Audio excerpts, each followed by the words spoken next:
আমাদের সরকার, বিগত সরকার স্বৈরাচারী, স্বেচ্ছাচারী, বদমেজাজি, রক্ত পিপাসু সরকার সময়ের গতিতে নিরুপায় হয়ে দেশ থেকে চলে গেছে।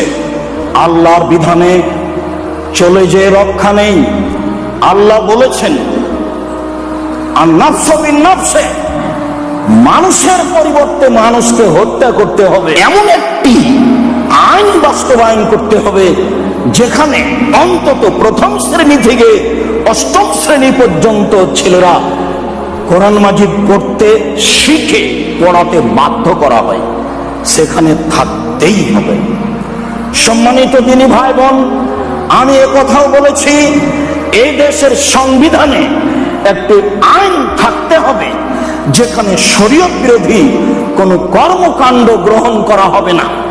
এই আইন সংবিধানে থাকতে হবে। সম্মানিত দিনী ভাই বোন, কথাও বলতে চাই, এই দেশের সরকার ইলেকশনে হবে না, সিলেকশনে হবে। হিন্দু, মুসলমান, বৌদ্ধ, খ্রিস্টান, টোকায়ের ভোটে সরকার নির্বাচন হবে না। সরকার নির্বাচন হবে জ্ঞানীগুণী, সুশিক্ষিত, বুদ্ধিমান, হুঁশিয়ার মানুষের পরামর্শে।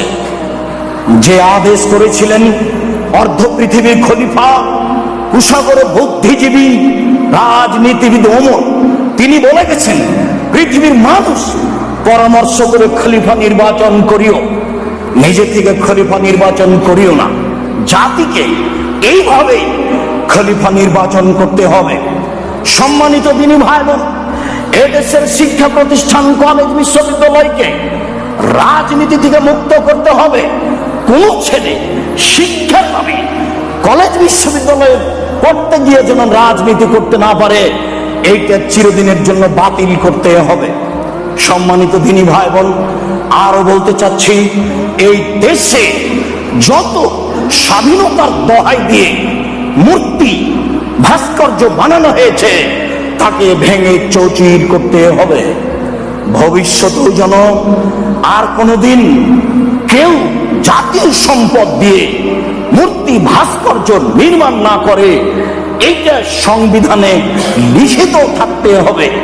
সম্মানিত দিনী ভাই বোন, মূর্তি, ভাস্কর্য কত খারাপ তা তো জানেন। দীর্ঘদিন থেকে আমি বলে আসছি,